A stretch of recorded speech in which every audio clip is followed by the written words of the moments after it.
purity and positivity. அதுதான் ராம்ராஜ் பட்டு வேட்டி. ஹாலிடேஸ்னாலே அது நம்ம GT ஹாலிடேஸ் தான். South India's #1 travel brand. Big பாஸோட ரொம்ப எதிர்பார்க்கப்பட்ட ஒரு விஷயம் டாஸ்க் வந்து இந்த ஃப்ரீஸ் டாஸ்க். அது வழக்கமாக வரும்போது அப்படியே கண்ணீர் மல்க எல்லாம் அழுவாங்க. இந்த வாட்டி அவங்களே அதை பெருசாக இல்லை, கடன்னு எல்லாம் ஒரே நாள் பேக் டு பேக் எல்லாரையும் கூப்பிட்டாங்க, உட்கார வச்சு பேசினாங்க. ஆனால் இப்போ ரவீனாவோட ரிலேட்டிவ் வந்து அவங்க பேசின ஒரு விஷயம் தான் ஓரளவுக்கு ரொம்ப பரபரப்பாக பேசப்படுது. என்னன்னா, நீ உள்ள எதுக்கு வந்த, மணி கூட இருக்கா வந்தன்ற சொல்றதா இருக்கட்டும், மணி பேசின விஷயங்கள் இப்போதான் உங்க ரெண்டு பேருக்கும் புரியுது. நம்ம இவங்களுக்கு இப்போ கிடையாது, இவங்க ஃப்ரெண்ட்ஷிப்போ ரிலேஷன்ஷிப்போ எனக்கு தெரியாது. ஆனால் இப்போ இதுலேருந்து கிடையாது. இவங்க உள்ளே போனதுக்கு அப்புறமா நிறைய வீடியோஸ் வந்தது. இவங்க ஐஸ்கிரீம் சாப்பிட்றது இதோ எல்லாமே வந்து அதெல்லாம் மணி அண்ணா தான் சொல்றாங்க. மணி அண்ணா எங்கேயுமே நான் அண்ணான்னு சொல்லி நான் கேட்கல. நான் ஒரு வீடியோல பார்த்தேன், எனக்கு மணி அண்ணா மாதிரி தான். நான் அது பழைய வீடியோ தான் இருந்தாலும். ஸோ அது மாறி இருக்கலாம் இல்லையா? ஸோ இப்போ கூட அண்ணனா கூட இருக்கலாம். பட் எனக்கு தெரியல இவங்க அப்படி என்ன பர்சனலாக அதில் பேசிக்கிறாங்க. ஆனால் ஒன்று வந்து என்னென்னா, இப்போ வந்து அவங்க மதர் ரொம்ப காம் டைப் போல் இருக்குது. ஏன்னா இவ வந்து பிக் பாஸ்குள்ளே வந்தோடனே அவங்க வந்து அவளோட பெட்டு, அவளோட டெடி பேர் அதெல்லாம் காமிச்சிட்டு இருந்தாங்க. ஸோ அவங்க எதுவும் ஒரு ரொம்ப எதையுமே ஒப்ஜெக்ட் பண்ணாத ஒரு மதர் மாதிரி தான் இருக்காங்க. உள்ள வரலையே அவங்க, ஏன் வரல? இல்லை அது எனக்கு தெரியாதுல்ல, அது அவள் வெளில வந்ததுக்கு அப்புறம் தான் கேட்கணும் அவங்க ஏன் வரல. பட் நான் பார்த்த வரைக்கும் அவங்க வந்து பெருசாக எதையும் ஒப்ஜெக்ட் பண்ணாமல், அவள் வந்து அவள் சம்பாதிக்கிறது, அவள் சந்தோஷமாக இருக்கணும், அவள் இங்கே தான் தூங்குவா அப்படின்னு பேசுகிற ஒரு மதர். ஸோ அவங்களுக்கு அவ்வளோவா அவளை போய் இப்படி கழுத்தை பிடிச்சி இல்லை முடியை பிடிச்சி கேட்குற அளவுக்கு அவங்களுக்கு ப்ராபப்ளி மனசு இல்லாமல் இருக்கலாம். இப்போ நான் நினைக்கிறேன் இது வந்து லாஸ்லியாவுக்கு ஒரு விஷயம் நடந்தது, அது உண்மை. அவங்க அப்பா ஃபீல் பண்ணது உண்மை. அவர் ஏன்னா ஒரு ஆம்பளையாக அந்த இடத்துல வந்து அவர் பேசுனதெல்லாம் எனக்கு புரிஞ்சிக்க முடியுது. பட் இங்கே வந்து இவங்க அம்மாவுக்கு அவ்வளோ பவர் கிடையாது போல். இந்த பொண்ணு தான் கொஞ்சம் ஒரே பொண்ணுன்னு நினைக்கிறேன், ரொம்ப செல்லமாக வளர்ந்து சொல்லுங்க. இதுங்க அம்மா கூட இல்லை, ரிலேட்டிவ் தான் வந்தாங்க. அவங்களே அந்த கோமதை உன்னை பார்த்துனே அரையணும் போல இருக்கு. அதெல்லாம் அது நான் நினைக்கிறேன் இது எனக்கு என்ன ஒரு ட்ராமா மாதிரி. சரி, நினச்சி பாருங்க. இப்போ வந்ததுலேருந்தே உள்ள இருக்க கண்டஸ்டன்ஸ் எல்லாருமே ரவீனா பேரையோ மணி பேரோ தனியாகவே சொல்ல மாட்டாங்க. ரவீனா மணி இல்லை மணி ரவீனா தான் சொன்னாங்க. இவ்வளோ சொல்லியும் ரவீனாக்கு வந்து அவங்க புரிஞ்சிக்கவே மாட்டாங்க. எண்ட் ஆஃப் த டே திரும்ப மணி கிட்ட தான் பேசுவாங்க. இல்லை அது தப்பு கிடையாதுங்க. எனக்கு ஒருத்தர் தெரியும்னா நான் அவங்க கிட்ட தான் பேசுவேன். இருந்தாலும் அது உள்ள இண்டிவிஜுவல் கேம் ஆட தானே வந்திருக்காங்க. உள்ள எனக்கு தெரிஞ்சுக்கும் போது அப்போ நீங்கள் மட்டும் டியோவா, மற்ற எல்லாருமே சிங்கிள் இண்டிவிஜுவல் கேம் தான். எண்ட் ஆஃப் த டே இல்லை எண்ட் ஆஃப் த செஷன் ஒன்று தான் நடக்கும் இல்லையா? யாராவது ஒருத்தர் தான் வின் பண்ண முடியும். அந்த நேரத்தில் தான் இவங்களுக்கு ஒரிஜினலாக வெளியில் வரும். ஸோ அது வரைக்கும் டைம் கொடுத்து பாருங்கள். அது வரைக்கும் 2 பேரில் ஒருத்தர் அங்கே இருக்க மாட்டாங்க. அப்படி இருந்தாங்கன்னா ஆப்வியஸ்லி நான் உன்னை தான் நாமினேட் பண்ணும், நீ என்ன தான் நாமினேட் பண்ணும், டைம் வரும்போது என்ன பண்ண முடியும்? இப்போ இந்த வாட்டியே எடுத்துக்கங்களேன். ஸ்டார்டிங்கில் அந்த மாயா பூர்ணிமா அவங்க அந்த மாயா கேப்டனாக இருக்கும் போது எல்லாரும் வெளியில் எப்படி பேசினா, இந்த பொண்ணை எப்படியாச்சும் அடுத்த வாரம் அமிச்சுன்னு வெளியில். ஒரு கட்டத்தில் பார்த்தீங்கன்னா அவங்க எலிமினேஷனில் நாமினே கூட ஆக மாட்டாங்க, உள்ளே இருக்கவங்களாம் சேவை. இப்போ வந்து எப்படி ஆகிடுச்சுன்னா அவங்க மேலே இருந்த வெறுப்பு எல்லாமே மாயா ஓரளவுக்கு நல்லா தான் விளையாடுறாங்களே, ஒரு நல்ல என்டர்டெய்னராக மாறிட்டாங்க. அப்படி ஒரு பேச்சு வெளியில் மக்களே பேச ஆரம்பிச்சிட்டாங்க. இது எப்படி இப்படி ஒரு மாற்றம் உண்டாச்சு? இல்லை ஆக்சுவலி நான் நினைக்கிறது என்னென்னா, இதுதான் மாயா. ஸோ முன்னாடி வந்து நம்ம என்டர்டெயின்மெண்ட் கொடுக்கணுன்றதுக்காக அவள் ஏதோ ஃபூலிஷாக பண்ண மாதிரி எனக்கு தோணுது. எனக்கு என்ன தோணுது, அதுதான் மாயா. ஒருவேளை இவங்க எல்லாருமே திட்டி வெளியிலலாம் இப்படி அமைதியாக இருக்கிறதால இப்போ ஒரு வேளை நடிக்கிறாங்களோ? அவ்வளோ நாள் நடிக்க முடியாது. எனக்கு என்னவோ அந்த டைம் அந்த கேப்டன்ஷிப்புக்கு அடுத்த வார வரைக்கும் கூட அவள் வந்து கொஞ்சம் வேற ஆளாக தான் இருந்தா. இப்போதான் மாயாவாக இருக்காளோன்னு எனக்கு தோணுது. முன்னாடி நினைச்சு பாருங்களா, மாயா யார் பிரச்சனை பண்ணாலும் அவங்களுக்கும் அதுக்கும் சம்மந்தமே இல்லாம ஓடி போய் அதுக்கு சண்டை போடுவாங்க. இல்லை அது ப்ராபப்ளி அந்த ஃபர்ஸ்ட் ஃபியூ வீக்ஸ் என்ன தோணும்னா, நம்ம வந்து இதில் இருக்கணும், நம்ம வந்து எல்லாத்துலேயும் அவங்க நமக்கு சொல்லி அனுப்புறது அதான், நீங்கள் வந்து சைலண்ட்டாக இருக்காதீங்க, நீங்கள் வந்து வைலண்ட்டாக இருங்கன்னா சொல்லி அனுப்புவாங்க. அதுதான் பிக் பாஸே நமக்கு சொல்லி அனுப்புவாங்க. நீங்கள் வந்து இஃப் யூ கீப் காம், நீங்கள் வந்து கேமராவில் தெரிய மாட்டீங்க. ப்ராபப்ளி அதை வச்சு இந்த பொண்ணு வந்து அங்கே இங்கே சும்மா வந்து ஏதாவது ஒன்று பேசி பண்ணியிருக்கலாமோ என்ன எனக்கு தோணுது. அதர்வைஸ் இதுதான் மாயாவா எனக்கு படுது. நான் கூட மாயா ஆயான்னு இப்போ கூட ஆயா தான் அது. ஏன்னா இப்போ சைலண்ட்டாக இருக்கும்போது ஆயா மாதிரி தான் எனக்கு தோணுது. பட் ஒரு டான்ஸ் பயங்கர வைரல் ஆச்சு, பார்த்தீங்களா? பார்த்தேன், எனக்கு பிடிக்கவே இல்லை. ஏன் என்ன அது எனக்கு பிடிக்கல. ஸோ வழக்கமாக ஷக்கிலா அவங்க இன்டர்வியூ கொடுக்குறாங்கன்னா, அப்பா காணா மனசில் நினச்சதெல்லாம் நீங்கள் பேசிட்டீங்கம்மா சூப்பராக அப்படி தான் நான் கமெண்ட்ஸ் பார்த்துரு. ஆனால் புறாணி பயங்கரமாக உங்களை திட்டியிருந்தாங்க பார்த்தீங்களா? நம்ம சேனல்லே பார்க்கும்போது இவங்க வேணுன்ட்டே விசித்ரா மேலே பரவப்பட்டு தான் இப்படி பேசுகிறாங்க, தேவையெல்லாம் பேசுகிறாங்க, உங்கள் மேலே அந்த மதிப்பு நாங்கள் இழந்துட்டோம், நீங்கள் வேணுன்ட்டே அவங்கள கார்னர் பண்ணி பேசுகிறீங்க, ஜோவிகாக்கு சப்போர்ட் பண்ணி பேசுகிறீங்கன்னு சொல்லிட்டு உங்கள் மேலேயே அவ்வளோ குத்தம் சொன்னாங்க. இல்லை அது வந்து அது சொன்னாங்கன்னா நம்ம என்ன பண்ண முடியும்? எனக்கு அப்போதான் அதுக்காக தானே என்னை உட்கார வச்சு பேசுகிறீங்க. எனக்கு அப்போ என்ன தோணுதோ அங்கே என்ன நடக்குதோ அதை வச்சு தான் நான் பேச முடியும். நடக்காததை ஒன்றை வச்சு நான் பேச முடியாது. நான் இப்போ ஜோவிகா மேலே எனக்கு அவள் தப்பு பண்ணால் அவளை கொட்டுறதுக்கும் திட்டுறதுக்கும் எனக்கு உரிமை இருக்கிற மாதிரி விசித்ராவும் வெளில வந்தால் ஏன்பா நீங்கள் இப்படி பண்ணீங்கன்னு நான் கேட்க எனக்கு உரிமை இருக்குது. இன்னொன்று என்ன தெரியுமா, எனக்கு விசித்ரா எவ்வளோ பிடிக்கும்னா, நான் தெலுங்கு பிக் பாஸ் போகிறதுக்கு முன்னாடி எனக்கு சொல்லி அமிச்சது என்னென்னா, ஷக்கீலா ப்ளீஸ் போய் தம் அடிக்காதேன்னு. எனக்கு ப்ராமிஸ் பண்ணு நீ அடிக்க மாட்டேன்னு விசித்ரா சொல்லி அமிச்சாங்க என்கிட்ட. அதுக்கப்புறம் நான் அங்கேருந்து வெளில வரேன். நான் அங்கே இருக்கும்போதே என் டாக்டர் சாஷாக்கு ஃபோன் பண்ணி எவ்வளோ சொல்லி அமிச்சேன் அவளுக்கு, அவள் சிகரெட் அடிக்கிறா அதை வந்து அவங்க காட்டுறாங்க அப்படின்னு கூட சொல்லியிருக்காங்க. ஸோ என் மேலே அவ்வளோ அக்கறை இருக்கும்போது அவங்க பண்ணுறது தப்பு. இப்போ இந்த பேரை வந்து நீங்கள் இந்த இந்த இந்த பிரச்சனையே நீங்கள் பேசியிருக்க வேணாம், அது அக்கறையில் தான்ன்றது இப்போ பார்க்குறவங்களுக்கு புரியும். நான் பொறாமையில் என்னங்க, நான் வந்து இல்லை தமிழ் பிக் பாஸில் நான் வரணும், நானா விசித்ரா என்னைக்காவது ஒரு வாட்டி சொல்லியிருப்பேனா? நான் இப்போ உள்ளே விசித்ராவை என்ன கேள்வி கேட்குறேன் பாருங்கள். ஏங்க என் ஃப்ரெண்டுங்க, நாளைக்கு அவள் வெளியில் வந்தா இந்த இப்போ ஒரு பிரச்சனை பேசியிருக்காங்க பாருங்கள், அது எவ்வளோ தூரம் உங்களுக்கு நீங்கள் தெலுங்கு சேனல்ஸ் பார்க்குறது இல்லை, அங்கே அவ்வளோ பெருசாக பேசுகிறாங்க. ஸோ எனக்கு ஒரு சின்ன பயம் எதாவது ஆயிடுமோ அப்படின்னுட்டு. அதுக்காக மட்டும்தான் நான் வந்து இப்போ பேச வேணாமேன்னு சொன்னேன். மற்றபடி எனக்கும் அவங்களுக்கும் ஒரு பிரச்சனை இல்லை. எனக்கு அவங்க வந்து டிஃபெண்ட் பண்ண அந்த பொண்ணை டிஃபெண்ட் பண்ண விதம் எனக்கு ரொம்ப பிடிச்சது. பின்னாடி நிறுத்திட்டு என்னை தாண்டி வாங்க அப்படின்னதெல்லாம். ஸோ எப்போவுமே நன்றி மறக்கக்கூடாது, உருப்படவே முடியாது. அதான் நான் நினைக்கிறேன் இந்த அர்ச்சனா வந்து நன்றி மறந்துட்டாலோன்னு. Whatever it is soft corner இருந்துருக்கணும் விசித்ரா மேலே.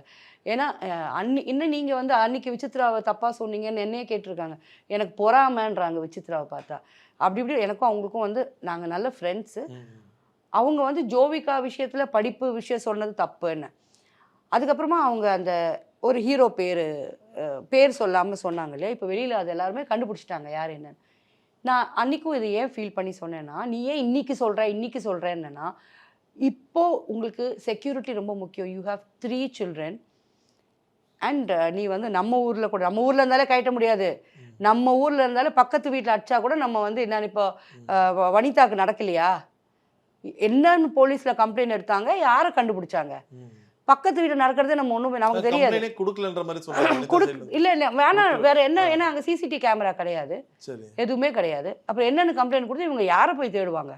ஆனால் கம்ப்ளைண்டே கொடுக்கல கடைசி வரைக்கும். அவங்க யாரு, ஆனால் பிரதீப்போட ஃபேனுன்னு சொல்லும் போது ஏதோ ஒரு இடத்துல இங்கே போனா சிக்னல்லையோ ஏதோ ஒரு எது பண்ணா கம்ப்ளைண்ட் சைடில் கொடுத்துட்டா போலீஸ் பார்த்துக்க போறாங்க. ஆமாம், பிரதீப்போட ஃபேன் 1000 பேர் இருப்பாங்க, 1,00,000 பேர் இருப்பாங்க. இதில் எந்த ஃபேனு எந்த ஏரியாவில் வந்து அடிச்சா நமக்கு எப்படிங்க தெரியும்? ஆனால் அதையே கூட நிறைய பேர் ஃபேக்குனாங்களே, அது எப்படி? ஃபேக்கெலாம் கிடையாதுங்க. நான் அவங்க வீட்டுக்கு போனேன்.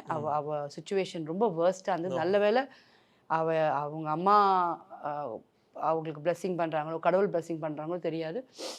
இந்த சைடு வந்து கண் அடிபட்டிருந்தால் கண்ணு போயிட்டுருக்கும். அது ஒன்று தப்புச்சா, மிச்சம் இதெல்லாம் கூட எப்படியோ மேக்கப் பண்ணிக்கலாம், எல்லாமே பண்ணிக்கலாம்னு வைங்க. கண்ணு மேலே அடிபட்டிருந்தா கண்ணு போயிட்டுருக்கும். இவ்வளோ பெருசாக வீங்கி இவ்வளோ பெரிய பிளாக் ஐ வந்து, நான்லாம் பிளாக் ஐலாம் வந்து படத்தில் தான் பார்த்துருக்கேன், ஆனால் நேரில் பார்த்தது அவளை பார்த்தேன். எப்படி கையில் அடிச்சிட்டாரா இல்லை கல்லை வச்சு? கையில் மட்டும் ஒரே ஒரு குத்திட்டு ஓடிட்டானா.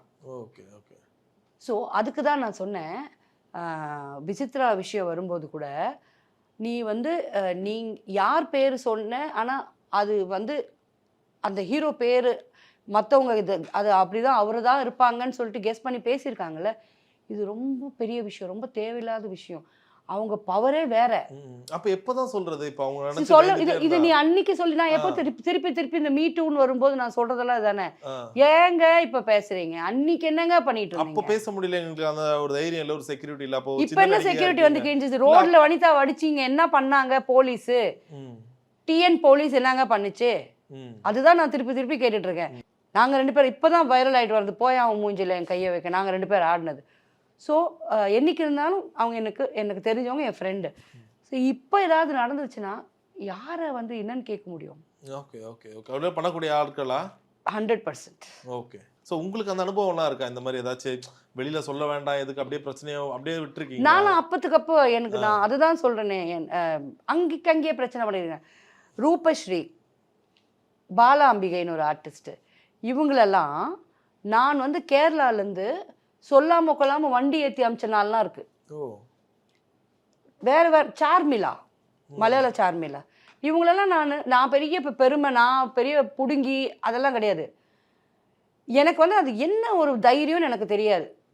நான் சொல்கிறது, நான் கேரளாலலாம் ஆர்டிஸ்டாகவே இல்லை. அப்போ தான் சின்ன சின்ன அவங்களாம் ஹீரோயினாக பண்ணும்போது நான் வீட்டில் வேலைக்காரி ரோல் பண்ணிகிட்டு இருப்பேன். ஸோ அங்கே நான் ஒரு ஆர்டிஸ்ட்கெல்லாம் ரூமில் எதிர் ரூமு கதவு தட்டுறாங்க. நான் 12 மணிக்கு நான் வந்து கதவு தரடா, இன்னும் கதவு தட்டி சவுண்டு கேட்குதுன்னு எதிரில் உட்காந்துருக்கேன். டார்ச்சர் கொடுக்குறாங்க அவளுக்கு. இது இன்றைக்கி நான் சொல்கிறேன்ல, இதுக்கு சாட்சி இல்லைனா தான் நீங்கள் கேட்கணும். நான் நாளைக்கே ரூபஸ்ரீயும் இந்த பாலாம்பிகாவையும் சார்மிளாவையும் நாளைக்கே இங்கே உட்கார வச்சு நடந்தது என்ன, எந்த ஊரில் நடந்ததுன்னு வரைக்கும் கேட்பேன். இது என்னால் முடியுதில்ல. உங்களுக்கு பேரே சொல்ல முடியலன்னா நீங்கள் ஏங்க சொல்கிறீங்கன்ற நான். ஓகே. ஸோ இப்போ இதுக்கப்புறம் இப்போ நடக்கக்கூடிய டாஸ்க்லாம் இந்த வாட்டி எனக்கு பெரிய ஃபிசிக்கல் டாஸ்க் எதுவுமே நடந்த மாதிரி இல்லை. அதுதான் ஒரு பெரிய பிரச்சனையாகவே இருக்கு. சீசன் 1லலாம் பார்த்தீங்கன்னா அவ்வளோ ஃபிசிக்கல் டாஸ்க் இல்லை. இங்கே தெலுங்குல நான் 2வது வாரம் வந்தது ரொம்ப சந்தோஷப்பட்டேன். 3வது வாரமே அந்த சாணியெல்லாம் மூஞ்சில் அடிக்கிற டாஸ்க்லாம் இருந்தது. நான் முதல்ல தொடவும் மாட்டேன், அது என் மேலே ஊத்துறதுக்கு நான் ஒத்துக்கவும் மாட்டேன். அதெல்லாம் பிரச்சனை தான் இருக்கும். அப்போ நான் பிரச்சனை பண்ணி தான் வெளில வர மாதிரி இருந்திருக்கும். ரொம்ப டஃப்பாக இருந்தது. இங்கே கொடுக்க மாட்டாங்க பெருசாக. இது அதுதான் எனக்கு புரியல. இங்கே லொடன்னு பேசி தலை வலிக்குதே தவிர இங்கே அது பண்ண மாட்டேன்றாங்க. இது பண்ணணும். கேம்னா அதாங்க, எதில் ஜெயிக்கிறோம் எது, அப்போ தான் அந்த டீம் ஒர்க் தெரியும். அங்கே நீங்கள் தயவு செஞ்சு யாருக்காவது டைம் இருந்ததுன்னா நீங்கள் வந்து அது ஒரு வாட்டி ரிவைஸ் பண்ணி பாருங்கள், அங்கே என்னென்ன கேம்ஸுன்னு.